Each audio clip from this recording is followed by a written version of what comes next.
pets, and so on, which are then sold on to players who are either too lazy or too busy to do these repetitive tasks themselves. Most of the people who do the farming live in poor countries. Most of the people who do the buying of wool live in rich countries. And there's about 400,000 people who make a living doing it today. This is a book about what happens when they form a trade union called The Industrial Workers of the World Wide Web. And specifically, it's about what happens when they're able to form a trade union because they are conducting their affairs inside a video game where their bosses have very little insight and very little control. And moreover, where everybody who works in their sector, no matter what country they're in, spends their entire day in the same virtual world. And so you might be killing some low-level monsters when an orc sidles up, sheaths his sword, and says, "Hey, comrade, have you ever thought that if we work together we could get a better pay rise?"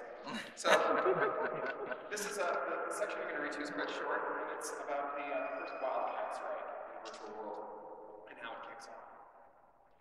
And it's set in South China. I don't speak Chinese. I spent enough time in South China researching this book to know that I mispronounce everything. My apologies in advance. Ling had just finished 12 hours of gold farming and had ordered in a tray of pork dumplings and doused them in hot Vietnamese red rooster sauce and chopstick them into his mouth as fast as he could chew. And now he was ready to relax with some afterward play. For this, he always used his own tune, a chart he'd started playing with when he was a boy in Gansu. In some ways, this tune was him so long that he lived with it, lovingly buffing it, training it, dressing it in the rarest of treasures.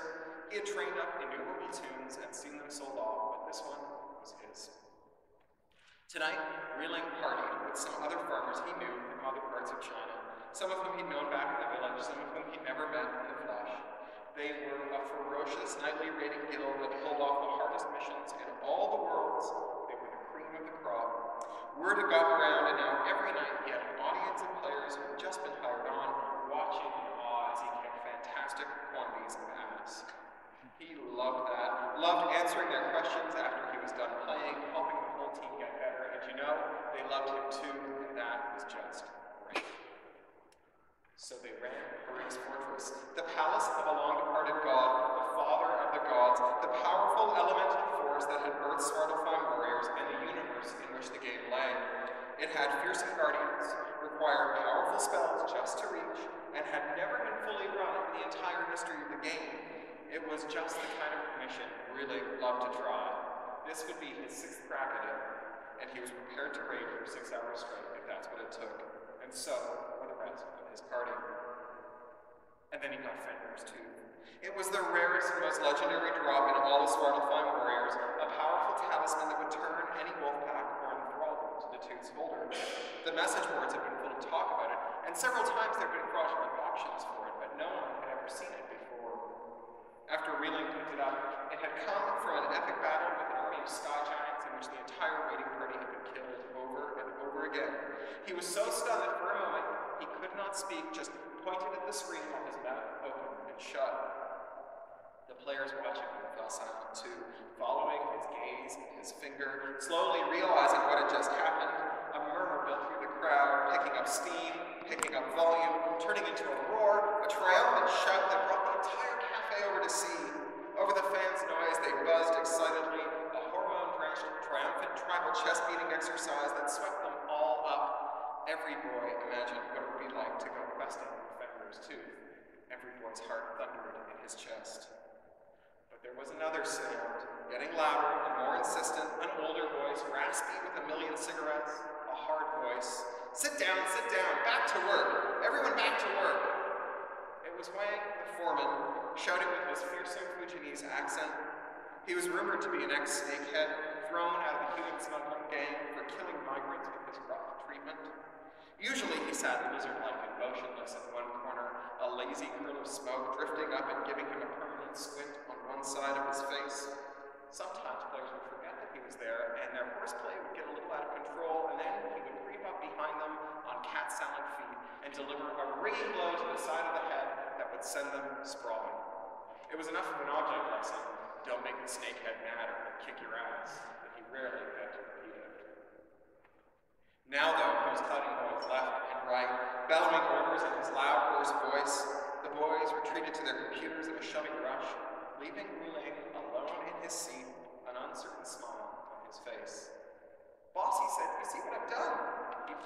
the screen. Wang's face was as impassive as ever. He put a hard, heavy hand on Reeling's shoulder and leaned in to read the screen. His head wreathed in smoke. Finally, he straightened. Fenrir's tooth, he said. Very good. A bonus for you, Reeling. Reeling shrank back. Boss, he said, respectfully, speaking loudly to be heard over the computer fence. Boss, that's my character. We're not working now. It's my personal character. Wang turned to look at him, his eyes hard, his expression flat. A bonus, he said again. Well done. It's my character, Reeling said, speaking more loudly. No bonus, it's mine. I earned it personally on my own time. He didn't even see the blows that fast. 1 minute, he was hotly declaring that Fenrir's tooth was his. The next, he was sprawled on his ass on the floor, his head ringing like a gong. The foreman put one foot on his throat. The man said, no bonus, clearly and distinctly, so that everyone around could hear. Then he hawked up a huge mouthful of poisonous green spit into the tar-soaked depths of his blackened lungs and carefully spat it in Reeling's face. From the age of 4, Reeling had practiced wushu, training with a man in the village whom all the adults deferred to. The man had been sent north during the Cultural Revolution, denounced and beaten, starved, but he had never broken. He was as gentle and patient as a grandmother, and he was as bold as the hills, and he could send an attacker flying through the air with a flick of the wrist, break a board with his bold hands, kick you into the next life with one ancient, gnarled foot. For 12 years, Reeling had gone 3 times a week to train with the old man. All the boys had. It was just part of life in the village. He hadn't practiced since coming to South China, had all but forgotten that relic of a different land. But now he remembered every lesson, remembered it deep in his muscles.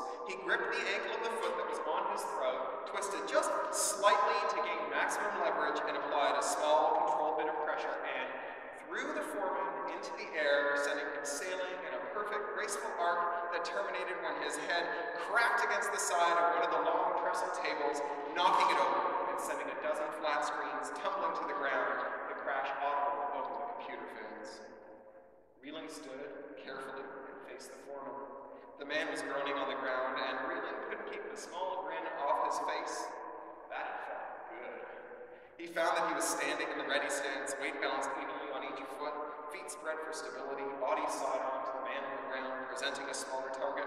His hands were loosely held up, one before the other, ready to catch a punch and lock the arm and throw the attacker, ready to counter-strike high or low. The boys around him were cheering, chanting his name, and Reeling smiled more broadly. The foreman picked himself up off the floor, no expression at all on his face, a terrible blankness, and Reeling felt his first inkling of fear. Something about how the man held himself as he stood, not anything like the stance in the martial arts games they played in the village, something altogether more serious. Reeling heard a high whining noise and realized it was coming from his own throat. He lowered his hand slightly and extended one in a friendly palm-up way. Come on now, he said, let's be adults about this. And that's when the foreman reached under the shoulder of his ill-fitting, rumpled, dander-speckled suit jacket and pulled out a cheap little pistol, pointed it at Reeling, and shot him square in the forehead. Even before Reeling hit the ground, one eye open, the other shut, the boys around him began to roar. The foreman had 1 second to register the sound of 100 voices rising in anger before the boys boiled over, clambering over one another to reach him. Too late, he tried to tighten his finger on the trigger of the gun he'd carried since leaving behind Fujian province all those years before. By then, 3 boys had fastened themselves to his arm and forced it down so that the gun was aiming into the meat of his old thigh, and the .22 slug he squeezed off drilled itself into his big femur before flattening on the shattered bone, spreading out like a lead coin. He opened his mouth to scream, fingers found their way into his cheeks, viciously tearing at them, even as other hands twined themselves in his hair, fastened themselves to his feet and arms, even yanked at his ears. Someone punched him hard in the balls twice, and he couldn't breathe around the hands in his mouth, couldn't scream as he tumbled down. The gun was wrenched from his hand at the same instant that 2 fists drilled into his eyes, and then it was dark and painful and infinite, a moment that stretched off into unconsciousness